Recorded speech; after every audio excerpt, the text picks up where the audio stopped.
Hello friends, ఈరోజు మరొక ownership review తీసుకొచ్చాను. Volkswagen virtues. సో ఇది ఒక జర్మన్ బ్రాండ్, మనందరికీ తెలుసు. అందులో 1.5 లీటర్ డిఎస్జి గేర్ బాక్స్తో ఉన్న రివ్యూ అనేది తీసుకొచ్చాను. మన budget 15 to 20 lakhs and 25 lakhs కూడా ఒక్కొక్కసారి ఎక్స్టెండ్ అవుతూ ఉంటుంది. బట్ ఆ టైంలో మనకు సెడాన్ కావాలంటే చాలా తక్కువ ఆప్షన్స్ ఇప్పుడు ప్రజెంట్ మార్కెట్లో. సో ఒరిజినల్ మదర్ కంపెనీ అయిన జర్మన్ కంపెనీ నుంచి కావాలంటే మాత్రం వర్చ్యూస్ ఒక్కటే ఆప్షన్ ఉంది. బట్ దీంట్లో ఏమైనా ఇష్యూస్ ఉన్నాయా ఏంటనే డైరెక్ట్ ఓనర్ ద్వారా తెలుసుకున్నాము. హాయ్ అండి. హాయ్, ఒక్కసారి మీ పేరు చెప్పరా? గోపి అండి. మీరు ఏం చేస్తుంటారు? ఎల్ఐసిలో. ఓకే, ఎప్పుడు పర్చేస్ చేశారు ఇది? మొన్న June 1st. ఓ, రీసెంట్. ఓకే, ఎన్ని కిలోమీటర్స్ డ్రివెన్ అండి? 1500. 1500 కిలోమీటర్స్ జస్ట్ అంతే. వేరియంట్ ఏమొస్తుంది ఇది? స్పోర్ట్స్ ఎడిషన్, జీటీలో sports edition, top end. Okay, 1.5 litre with DSG gear బాక్స్తో వస్తుంది. ఓకే, సో ఫస్ట్లీ ఇది లేటెస్ట్ మోడల్ కాబట్టి దీంట్లో ఎలక్ట్రిక్ సీట్స్ అండ్ సబ్వూఫర్తో పాటు వస్తుంది. అవును, ఇంతకుముందు మోడల్ అయితే రాకపోతుండే. So firstly why sedan? SUV trend నడుస్తుంది బయట, మీరు సెడాన్కి వచ్చారు ఇప్పుడు. నాకు జనరల్ సెడాన్స్ వచ్చే ఇష్టం అండి. ఓకే, అంటే దీంట్లో మనకు కొషాక్ టైగాన్స్ ఉన్నాయి, అవి ఒకసారి చూసారా? చూశాను, అన్నీ చూశాను. స్లావియా కూడా చూశాను. ఓకే, బట్ నాకు డిజైన్ పరంగా వచ్చేసి బాగా నచ్చింది. సో అందుకే ఇంకా వచ్చేసి తీసుకున్నాను. ఓకే, లుక్స్ అండ్ ఆల్ కూడా నచ్చింది, బాగా నచ్చింది. ఓకే, సో ఇంకోటి సెడాన్లో ఇంకొకటే ఆప్షన్ ఉంది మనకు, వర్ణ ఆప్షన్ ఉంది. అవును, సో వర్ణ చూసారా? అందులో టర్బో ఆప్షన్ ఉంది. చూశాను, బట్ నాకు అసలు డిజైన్ అస్సలు నచ్చలేదు. అది ఓకే, లోపల ఇంటీరియర్స్ కానీ బయట ఎక్స్టీరియర్ కానీ నాకు అస్సలు నచ్చలేదు. సో ఇంక అందుకే ఇది తీసుకున్నాను. ఓకే, చాలా మంది వర్ణ ఒక్క రీజన్ తోటే నచ్చట్లేదు, మిగతా అంతా బాగుంటుంది ఆ car. So coming to mainly వచ్చేసి చాలామంది జర్మన్ బ్రాండ్స్ చూస్ చేసుకోకపోవడానికి రీజనే మెయింటెనెన్స్, సర్వీస్ కాస్ట్ అని అంటూ ఉంటారు. మరి మీరు ఎలా ఆలోచించారా అది? ఈడ వడ్ర బాబు ప్రతిసారి పానకంలో పుడకలాగా వీడియో మధ్యలో వస్తాడు అనుకుంటున్నావా? నేనే ఆ పుడక, నేనే. పానకం అంటే వీడియో తెచ్చింది నేనే కదా. జస్ట్ మీరు ఒక సబ్స్క్రైబ్ చేసి నోటిఫికేషన్ ఆల్ పెట్టేసుకొని వీడియో ఒక లైక్ చేసుకుని కంటిన్యూ చూడండి. వీడియో చాలా ఇంట్రెస్టింగ్గా ఉంటుంది అండ్ మరిన్ని ఇంట్రెస్టింగ్ వీడియోస్ కూడా రెడీగా ఉన్నాయి. మన ఛానల్ రాబోతున్నాయి, 30+ వీడియోస్ రెడీగా ఉన్నాయి.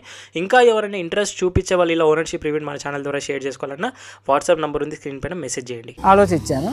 దీని మెయింటెనెన్స్ వచ్చేటప్పటికి అరౌండ్ వాళ్ళు నాకు 12,000 ఆ మధ్యలో చెప్పారు. ఓకే, సో ఫస్ట్ 2 సర్వీసెస్ ఫ్రీయే.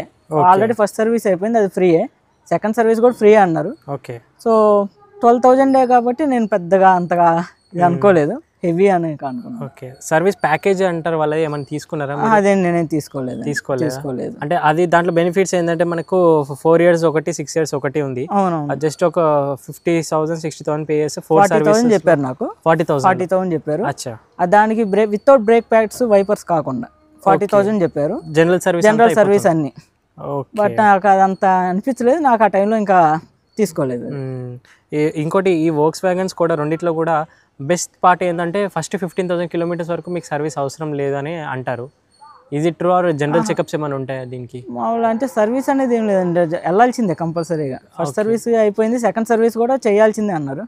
కాకపోతే జస్ట్ ఫస్ట్ సర్వీసింగ్ అనేది జస్ట్ చెక్ చేస్తారు అన్ని కరెక్ట్గా ఉన్నాయి లేవని. సెకండ్ సర్వీస్లో ఇంజిన్ ఆయిల్ అన్ని రీప్లేస్ చేయాల్సిందే అన్నారు. ఓకే, ఆ సెకండ్ సర్వీస్ ఇంటర్వెల్ టైం ఎప్పుడు వస్తుంది? అది 1 year కన్నా అన్నారు. 1 year కన్నా, 1 yearకి ఆర్ 15,000 kilometers అని స్లావియాకి దీన్ని కూడా సేమ్ ఉంది. సో మెయిన్లీ ఈ కారు డిజైన్ చేయబడింది హైవే డ్రైవ్స్ కోసం. అవును, ఈ 1500 kilometersలో మీరు హైవే డ్రైవ్స్ చేశారా? చేశాను. పర్ఫార్మెన్స్ ఎలా ఉంది? పర్ఫార్మెన్స్ అసలు డౌట్ లేదండి, చాలా బాగుంది. ఈజీగా 160 టచ్ అయిపోతుంది, ఈజీగా టచ్ అయిపోతుంది. టాప్ స్పీడ్ మీరు చేసింది? నేను 180 దాకా చేశారా? 180 దాకా చేశాను. ఓకే, దానిలో ఎక్కడ ఇబ్బంది ఏం లేదు.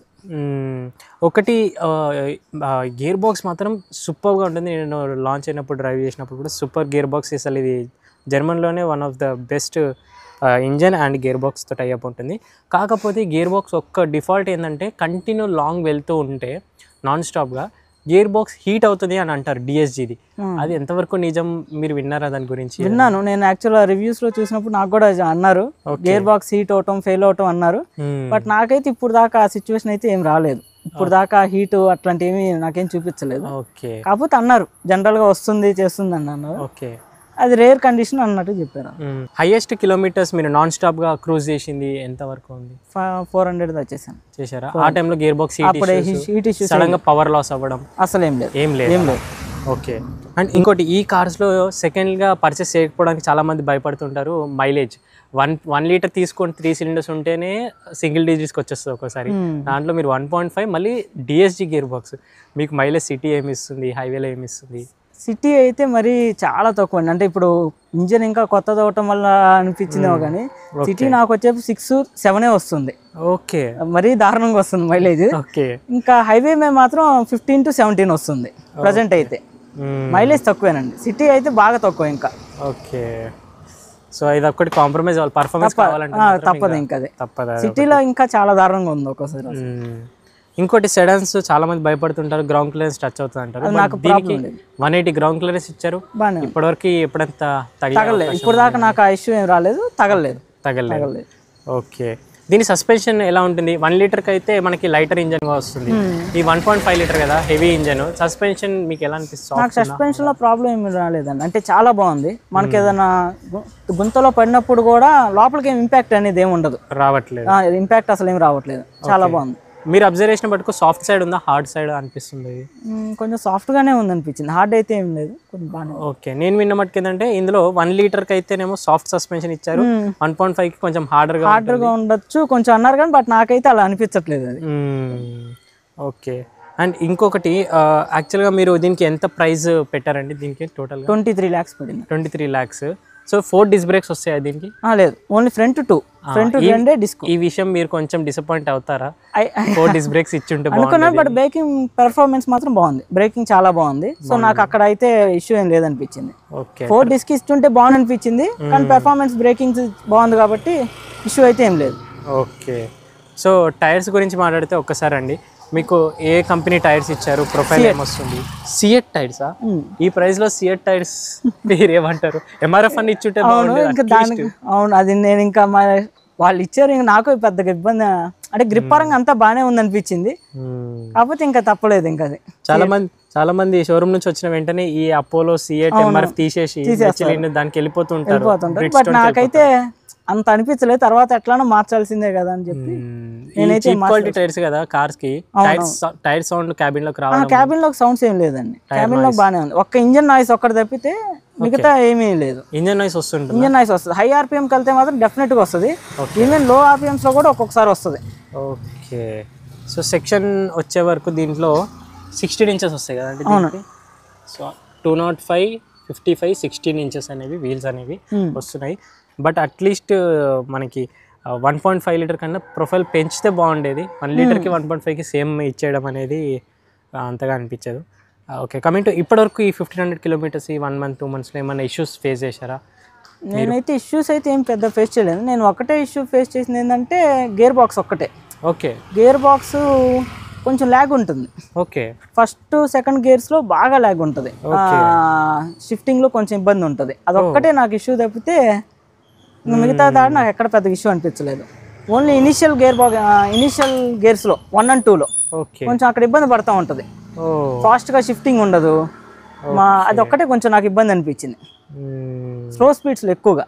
అంటే సర్వీస్లో ఏమైనా క్లియర్ అయి ఉంటుందా, లేకపోతే దీని బిహేవియర్? దాని బిహేవియర్ అంటున్నారు. నేను అడిగాను, నాకు కొంచెం ల్యాగ్ ఉంది అది కూడా అంటే అడిగాను. వాళ్ళు చెప్పడం ఏంటంటే ఇంకా డిఎస్జీ అంత అండి, ఇంకా దాన్ని మనం ఏం చేసేది ఏం లేదన్నారు. ఓకే, అదొక్కటే నాకు కొంచెం ఇష్యూ ఉంది. ఓకే. సో ఇంటీరియర్కి ఒకసారి వెళ్దాము. సో యాక్చువల్గా 1 లీటర్లో ఏంటంటే ఏసీ 3 cylinders కాబట్టి కొంచెం కూల్ అవ్వడానికి టైం పడుతుంది అని అంటారు. దీనిది 4 cylinders ఇంజన్తో వస్తుంది. సో దీని 1.5 లీటర్లో ఏసీ ఎలా ఉంటుంది? ఏసీ ప్రాబ్లం ఏం లేదండి, కూలింగ్ అంతా చాలా బాగుంది.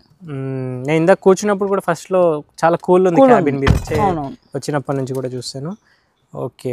అండ్ ఇంకోటి ఈ 23 lakhs ప్రైస్లో చాలా మటుకు హార్డ్ ప్లాస్టిక్స్ కనిపిస్తుంటాయి, ఎక్కడ చూసినా హార్డ్ ప్లాస్టిక్స్ ఉంటాయి. ఈజ్ ఇట్ మీరు సాటిస్ఫైడ్ అయినా? పర్లేదు, అంటే కొంచెం టచ్ చేసినప్పుడు అక్కడక్కడ సౌండ్స్ వస్తూ ఉంటాయి, కొంచెం వీక్ గానే ఉంటాయి. ఏసీ వెంట్స్ కానివ్వండి ఇవన్నీ అంత స్ట్రాంగ్ అనిపించవు, స్టాండర్డ్ అనిపించదు, కానీ ఇంకా అడ్జస్ట్ అయిపోవాల్సింది అనిపించింది. లాంగ్ టర్మ్ లో ప్లాస్టిక్స్ ఎక్కువ ఉండడం వల్ల రాటిల్ సౌండ్స్, ప్లాస్టిక్ సౌండ్స్ పెరుగుతాయి అంటారు. ప్రెజెంట్ అయితే లేదు, బట్ లాంగ్ టర్మ్ లో రావచ్చు అని అనుకుంటున్నాను నేను కూడా. ఓకే. ఇంకోటి మీరు పర్చేస్ చేసినప్పటి నుంచి ఫ్యూచర్స్ అనేవి దీంట్లో లాక్ పెట్టి ఇస్తారు అంటారు. అంటే మనకి కొన్ని ఫీచర్స్ అనేవి ఈ ప్రైస్లో కంపెనీ నుంచే రావడమే మ్యానుఫ్యాక్చరింగ్ లాక్ ఉంటాయి, మనం అన్లాక్ చేసుకోవచ్చు అని అంటారు ఆఫ్టర్ మార్కెట్. అవునవును. సో అది విన్నారా, అది ఏమైనా చేశారు? అది నేను ఇప్పుడు దాకా అయితే ఏం చేయించలేను, కోడింగ్ ద్వారా అన్లాక్ చేయించు అని అన్నారు. అవును. కాకపోతే నేను వారంటీ ఇష్యూ వస్తుందేమో అని చెప్పి నేనైతే ఏం చేయించలేదు. సో తెలియని వారి గురించి ఒకసారి ఆ ఫీచర్స్ ఏంటంటే మనకి అక్కడ లెగ్ దగ్గర ఈఎస్పి లాంటిది అది ఉంటుంది బాక్స్. సో దానికి ల్యాప్టాప్ కనెక్ట్ చేసి కొన్ని ఆఫ్టర్ మార్కెట్ వాళ్ళు, సో ఇన్ఫోటైన్మెంట్ స్క్రీన్లో అయితే మనకు స్టీరింగ్ యాంగిల్ కానివ్వండి, ఆర్పిఎం మీటర్ 25 మోడల్లో జనరల్గా అవే వచ్చేసినాయి అండి. 25 మోడల్లో వచ్చేసేసినాయి. మనకి ఏదైతే 24 మోడల్లో కోడింగ్ చేసి అన్లాక్ చేస్తారు చూసారు, 25 మోడల్లో మీకు ఉన్నాయి అవన్నీ? ఉన్నాయి. ఒక్కసారి చూపిరా అవన్నీ. మామూలుగా ఇన్ఫోటైన్మెంట్లో వచ్చేటప్పుడు మనకు స్పోర్ట్స్ డిస్ప్లే, ఇది జనరల్గా వాళ్ళు అన్లాక్ చేపిస్తే వస్తుంది. బట్ ఇది మనకు ఆటోమేటిక్గా 25 మోడల్లో ఇచ్చేసారు. ఇంకా ఇది ఒకటి మీరు అన్నట్టు స్టీరింగ్ యాంగిల్ ఇది ఇక్కడ వస్తుంది. ఓకే. వెహికల్ స్టార్ట్లో ఉందా? స్టార్ట్లో లేదు, ఆఫ్లోనే. ఇదిగోండి మీరు అన్నట్టు ఈ స్టీరింగ్ యాంగిల్ ఒకటి. ఓకే, స్టీరింగ్ యాంగిల్ ఇది సెలెక్ట్ చేసుకుంటే మీకు ఆటోమేటిక్గా అక్కడ స్టీరింగ్ యాంగిల్ ఎంత ఉందనేది మీకు చూపిస్తూ ఉంటుంది. ఇప్పుడు ఇదిగోండి 25 degrees అట్లా. ఇంతకుముందు వాటిలో అది లేదు, అది ఒక్కటి లేదు. వీటిల్లో అవి యాడ్ చేశారు, అవి అన్లాక్ చేసే పని లేకుండా యాడ్ చేశారు. ఒకటే మనం చేయించుకోవాలి. యాక్చువల్ ఇక్కడ ఆర్పిఎం ఉండదు, పైన ఆర్పిఎం ఉండదు, అది ఒక్కదానికి మనం సపరేట్ చేయించుకోవాలి. అది కూడా ఇస్తే బాగుండేది. అండ్ ఇంకోటి స్పీడ్ లాక్ సిస్టమ్ అనేది 160 180 పెట్టారు అన్నారు. దీనికి మనం 200+ అన్లాక్ చేసుకోవచ్చు అన్నారు. అది నాకైతే ఏం లేదు, నేను 160 దాటిపోయాను కానీ నేను 180 దాకా వెళ్ళాను. ఓకే. నాకు ఆ లాక్ సిస్టమ్ అయితే ఎక్కడ ఏం లేదు. అండ్ ఇంకొకటి మీరు ఇందాక చేయబట్టుకున్నప్పుడు మళ్ళీ గుర్తొచ్చింది, ఈ ప్రైస్ లో manual hand brake, electric parking break, అవునవునవును, అది కూడా ఫీచర్. అంటే అది డ్రైవింగ్ ఓరియంటెడ్ పరంగా ఇచ్చారు అని నేను అనుకుంటున్నాను యాక్చువల్ గా. ఓకే. సో దానివల్ల ఎలక్ట్రిక్ ఇవ్వలేదేమో అనిపించింది. సో అదొక్కటి కొంచెం నాకు కూడా అనిపించింది. కాకపోతే డ్రైవింగ్ ఓరియంటెడ్ పరంగా అలా ఇచ్చారేమో. అంటే కొంతమంది ఎంట్యూసియాస్ ఇట్లా కొంచెం హ్యాండ్ బ్రేక్ లాగటం ఇట్లాంటివన్నీ చేస్తారు కదండి. బట్ ప్రైస్ పాయింట్ ఆలోచిస్తే మాత్రం ఎలక్ట్రానిక్ వస్తుంది. అవును, ఎలక్ట్రానిక్ వస్తుంది. వెర్నాలో ఉంది, స్లావియాలో దీనిలోనే లేదు. అవును. ఇంకోటి ఈ స్పోర్టీగా అనిపిస్తుంది, ఇవి ఆఫ్టర్ మార్కెట్ లేకపోతే? ఆఫ్టర్ మార్కెట్ ఇవి అమెజాన్ లో కొన్నానండి యాక్చువల్గా. ఇవి ఓకే. ఇవి మనకి అమెజాన్ లో ఉంటే ఒక 3000 పెడితే వస్తాయి. సో మనం జస్ట్ ఒక 2 సైడ్ టేప్ ఉంటుంది, ఓకే, వాటిని అతికిచ్చేస్తే అతుక్కుంటుంది. అది కొంచెం స్పోర్టీగా ఉంటుంది. ఇంకేమేమి యాక్సెసరీస్ వేయించారు మీరైతే? కార్ కి అయితే పీపీఎఫ్ వేయించానండి. పీపీఎఫ్ మొత్తం ఉంది. ఎంత కాస్టింగ్ పడింది? 80,000 పడింది. 80,000 పడిందా?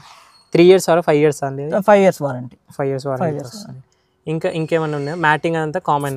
మ్యాటింగ్ అంతా కామన్. ఇంకా ఫిలిం ఒకటి ఉంది జనరల్ గా. ఓకే. ఇంకా ఇవే నేను వేయించింది అయితే. అంతే. డోర్ కర్టన్స్ అవన్నీ స్టాండర్డ్ గా వచ్చేవి? అంటే డోర్ కర్టన్స్ అంటే ఏమి ఇవ్వలేదు యాక్చువల్ గా, మనకి తీసుకున్నప్పుడే ఇచ్చేసారు కొంచెం వాళ్ళ యాక్సెసరీస్ కింద. ఓకే. నాకు ఎప్పటి నుంచి ఒక డౌట్, ఈ చిన్న మిర్రర్ వల్ల ఓన్లీ లుక్ కోసమా లేదంటే? కాదు, అంటే అది బ్లైండ్ వ్యూ స్పాట్ లాగా అండి. బ్లైండ్ వ్యూ స్పాట్ కింద చిన్నది పెట్టుకున్నాను.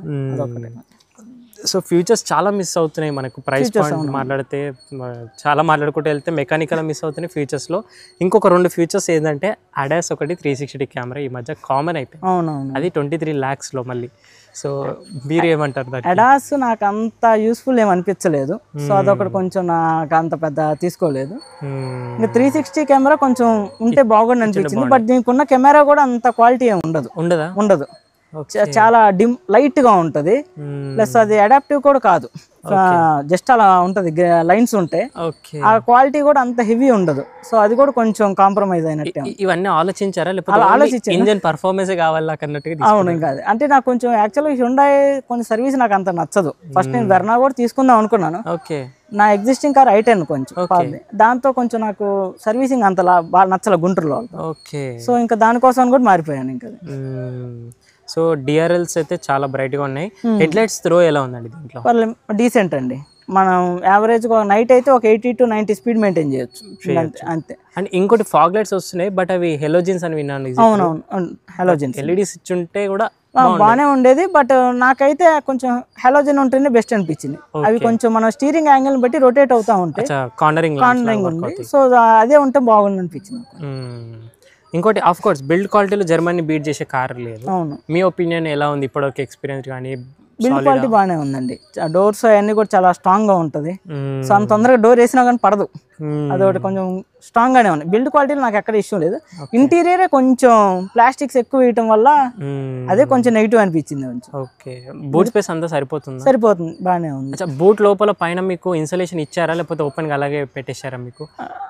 ఇన్స్టాలేషన్ అంటే లైక్ అంటే ఒకసారి రండి, అంటే బూట్ పైన మనకి క్లోజ్ చేస్తారు కదా, లేదంటే మొత్తం ఓపెన్ గా ఇక్కడ సైడ్ లోపల పార్ట్ దీనికి ఫ్లో ఉంది ఉంటుందా?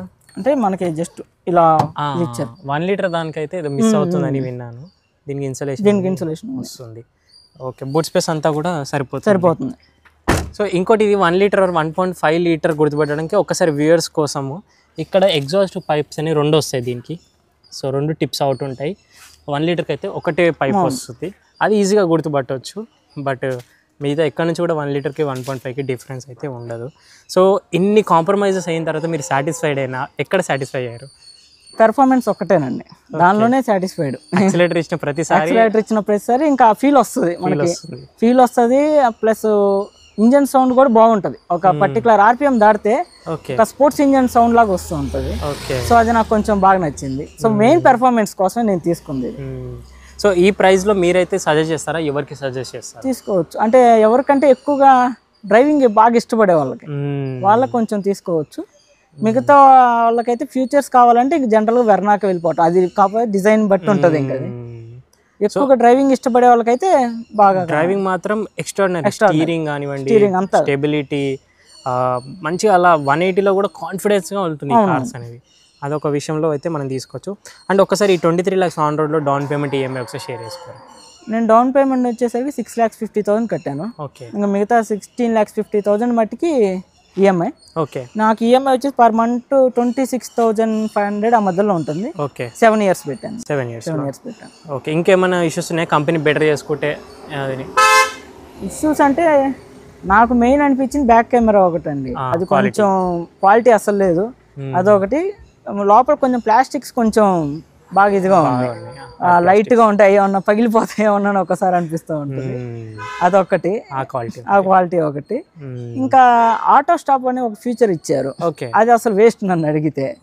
అది చాలా మటుకి వేస్ట్. అది జస్ట్ ఇంజన్ కొంచెం మనం స్లో అయిపోయినా ఆగిపోతుంది. దాన్ని ఆఫ్ చేసుకున్నా కూడా మళ్ళీ ఆన్ అవుతూ ఉంటుంది. అలా అంటే మనకు ఒకసారి ఇంజన్ కంప్లీట్ గా ఆఫ్ చేసామనుకోండి, మళ్ళీ రీసెట్ అయిపోతుంది అది. మనం ఏంటంటే ఒకసారి జనరల్ గా ఇంజన్ ఆన్ చేసి వెళ్ళిపోతా ఉంటాం, అది అప్పుడు స్పెషల్ గా మనం గుర్తు పెట్టుకుని ఆఫ్ చేసుకోవాలి. సో అదొక్కటే నాకు కొంచెం, దాని ప్లేస్ లో వేరే ఫీచర్ ఏమైనా ఇచ్చుంటే బాగుంది అనిపించింది. అంటే ఆల్రెడీ మైలేజ్ ఇవ్వట్లేదు కదా, దానివల్ల పెద్దగా ఉపయోగం అనిపించలేదండి జనరల్ గా. ఇప్పుడు ఏదైనా ట్రాఫిక్ లోకి అలా వెళ్ళంగానే స్టాప్ అయిపోద్ది, మళ్ళీ వెంటనే మళ్ళీ పెట్రోల్ నొక్కంగానే ఆన్ అవుతుంది, ఇంకా ఎక్కువగా బర్న్ అవుతున్నట్టు అనిపిస్తుంది. అదొక్కటి కొంచెం. అవును, ఒకసారి ఇంజన్ ఆఫ్ అయ్యి మళ్ళీ స్టార్ట్ అవుతే ఏసీ కూలింగ్ కూడా అంత ఫస్ట్ నుంచి అవుతుంది, మళ్ళీ ఫస్ట్ నుంచి అవుతుంది. అవును, అంత ఇంకా ఎక్స్ట్రా ఫ్యూయల్ కొంచెం ప్రెజర్ పడుతుంది. సో అది వేస్ట్ నా దాని ప్లేస్ లో ఇంకేదన్నా ఫ్యూచర్ ఇచ్చుంటే బాగుండేది. ఇంకా అదొకటి కొంచెం వెంటిలేటెడ్ సీట్స్ కూడా అంత పవర్ఫుల్ అనిపించవు, అదొక్కటి కొంచెం డిసప్పాయింట్ ఉంటుంది.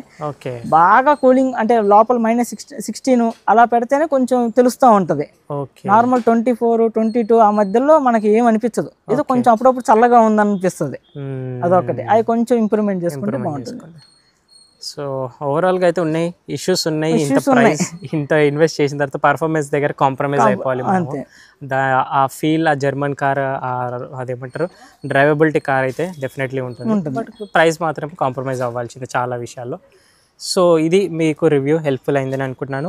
సో మీరు కూడా ఇలాగే మీ ఓనర్షిప్ రివ్యూని మన ఛానల్ ద్వారా షేర్ చేసుకోవాలంటే బైకర్స్ బో తెలుగు ఆఫీషియల్ ఇన్స్టా పేజ్ ఉంది, అక్కడికి వచ్చి మెసేజ్ చేయండి. లేదంటే వాట్సాప్ నెంబర్ స్క్రీన్ పైన యాడ్ చేస్తున్నాను, అక్కడైనా మెసేజ్ చేయొచ్చు. ఏ 2-wheeler అయినా 4-wheeler అయినా హైదరాబాద్కు నేను మీ వరకు వచ్చి రివ్యూ తీసుకున్నాను. Thank you so much watching. See in the next video. Seat belts వేసుకోండి, రైడ్ చేసే వాళ్ళందరూ స్టాండర్డ్ హెల్మెట్స్ వేర్ చేయండి.